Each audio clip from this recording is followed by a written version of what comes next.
Viral ಆಗ್ತಾ ಇದ್ದ ಹಾಗೆ ಜೆಡಿಎಸ್ ಕಾರ್ಯಕರ್ತರ ಸಿಟ್ಟು ಕೂಡ ಎಲ್.ಆರ್. ಶಿವರಾಮೇಗೌಡ ಕಡೆಗೆ ತಿರುಗಿದೆ. ಕಾರಣ ಅವರದ್ದು ಎನ್ನಲಾದಂತಹ ಆಡಿಯೋ. ಮಾಜಿ ಸಂಸದ ಎಲ್.ಆರ್. ಶಿವರಾಮೇಗೌಡ ಮನೆ ಮೇಲೆ ಮೊಟ್ಟೆ ದಾಳಿ ಮಾಡೋದಕ್ಕೂ ಕೂಡ ಕಾರ್ಯಕರ್ತರು ಅಥವಾ ಕೋಪೋದ್ರಿಕ್ತರು ಯತ್ನಿಸಿದ್ದಾರೆ.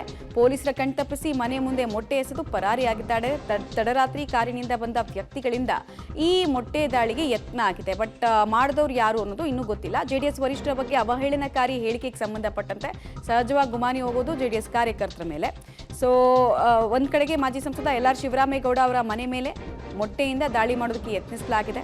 ಆದರೆ ಅಲ್ಲಿ ಅವ್ರಿಗೆ ಭದ್ರತೆ ಕೂಡ ಕೊಟ್ಟಿರ್ತಾರೆ. ಕಾರಣ ಅವರು ಮಾಜಿ ಸಂಸದರಾಗಿದ್ದವರು. ಸೊ ಅವರ ಕಣ್ತಪ್ಪಿಸಿ ಈ ದಾಳಿ ಮಾಡುವ ಪ್ರಯತ್ನ ಕೂಡ ಆಗಿದೆ. ನೀವು ದೃಶ್ಯಾವಳಿಗಳನ್ನು ಗಮನಿಸ್ತಾ ಇದ್ದೀರಾ ಯಾವ ಪ್ರಮಾಣದಲ್ಲಿ ದಾಳಿಗೆ ಮೊಟ್ಟೆ ಮೂಲಕ ಯತ್ನಿಸಲಾಗಿದೆ ಅಂತ ಹೇಳಿ. ಒಂದು ಜೆಡಿಎಸ್ ವರಿಷ್ಠರನ್ನ ಪದೇ ಪದೇ ಅವಹೇಳನ ಮಾಡೋ ಕೆಲಸ ಆಗಿದೆ. ಹಾಗೂ ಇಡೀ ಪೆನ್ಡ್ರೈವ್ ಪುರಾಣದಲ್ಲಿ ಇವರ ಪಾತ್ರ ಕೂಡ ದೊಡ್ಡದಿದೆ. ಡಿ.ಕೆ. ಶಿವಕುಮಾರ್ ಅವರ ಜೊತೆ ಸೇರಿಕೊಂಡು ಅವ್ರು ಮಾಡಿದ್ದಾರೆ ಅನ್ನೋದು ದೇವರಾಜೇಗೌಡರ ಆರೋಪ. ಈ ಆರೋಪಕ್ಕೆ ಪುಷ್ಟಿ ಕೊಡುವಂತಿದೆ ವೈರಲ್ ಆಗ್ತಾ ಇರುವಂತಹ ಆಡಿಯೋದ ಸತ್ಯಾಸತ್ಯತೆ ಏನು ಅಂತ ಗೊತ್ತಾಗಬೇಕು. ಅಷ್ಟರಲ್ಲಾಗಲೇ ಈ ಪ್ರಕರಣ ಈಗ ಬೇರೆ ಬೇರೆ ರೀತಿಯಾದಂತಹ ತಿರುವುಗಳನ್ನು ಕೂಡ ಪಡ್ಕೊಳ್ತಾ ಇದೆ. ನೋಡಿ, ಎಲ್.ಆರ್. ಶಿವರಾಮೇಗೌಡ ಅವರ ಮನೆ ಮುಂದೆ ಆಗಿರುವಂತಹ ಮೊಟ್ಟೆ ಅಟ್ಯಾಕ್ನ ಭಾಗ.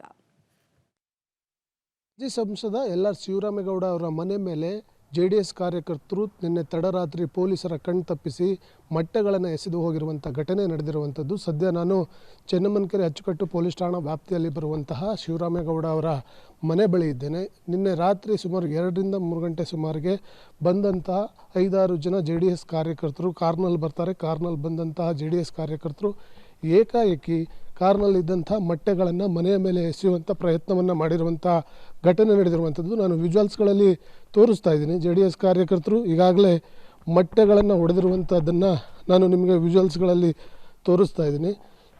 ಈ ಮೊಟ್ಟೆಗಳಿಂದ ಜೆಡಿಎಸ್ ಕಾರ್ಯಕರ್ತರು ಶಿವರಾಮೇಗೌಡ ಅವರ ಮನೆ ಮೇಲೆ ಎಸೆದಿರುವಂಥದ್ದು. ಪೊಲೀಸರು ಏಕಾಏಕಿ ಅಲರ್ಟ್ ಆದ ಕೂಡಲೇ ಅಲ್ಲಿಂದ ಎಸ್ಕೇಪ್ ಆಗಿರುವಂಥದ್ದು. ಪೊಲೀಸರಿಗೂ ಕೂಡ ಅವರು ಜೆಡಿಎಸ್ ಕಾರ್ಯಕರ್ತರು ಯಾರೂ ಕೂಡ ಸಿಕ್ಕಿಲ್ಲ.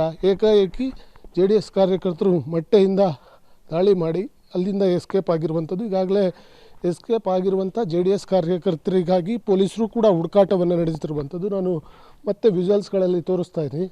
ಈಗಾಗಲೇ ಶಿವರಾಮೇಗೌಡ ಮನೆಯ ಸುತ್ತಮುತ್ತ ಈ ಘಟನೆ ಆದಮೇಲೆ ಎಚ್ಚೆತ್ತಂಥ ಪೊಲೀಸರು ಬ್ಯಾರಿಕೇಡ್ಗಳನ್ನು ಹಾಕೋದ್ರ ಮೂಲಕ ಮತ್ತೆ ಜೆಡಿಎಸ್ ಕಾರ್ಯಕರ್ತರು ಬರಬಹುದು ಅನ್ನುವಂಥ ಅನುಮಾನದಿಂದ ಹೆಚ್ಚಿನ ಪೊಲೀಸರು ಸುತ್ತಲೂ ಕೂಡ ಬ್ಯಾರಿಕೇಡ್ ಹಾಕಿರುವಂಥದ್ದು. ಎರಡೂ ಭಾಗದಲ್ಲಿ ಕೂಡ ಬ್ಯಾರಿಕೇಡನ್ನು ಹಾಕಿ ಯಾರೂ ಕೂಡ ಬರದ ರೀತಿಯಲ್ಲಿ ಕ್ರಮವನ್ನು ಕೈಗೊಂಡಿರುವಂಥದ್ದು. ಒಟ್ಟಿನಲ್ಲಿ ಪೊಲೀಸರ ಕಣ್ತಪ್ಪಿಸಿ ಏಕಾಏಕಿ ಕಾರ್ನಲ್ಲಿ ಬಂದಂಥ 5 ಜನ ಜೆಡಿಎಸ್ ಕಾರ್ಯಕರ್ತರು ಮೊಟ್ಟೆಗಳನ್ನು ಎಸೆದು ಇಲ್ಲಿಂದ ಪರಾರಿಯಾಗಿರುವಂಥ ಘಟನೆ ನಡೆದಿರುವಂಥದ್ದು.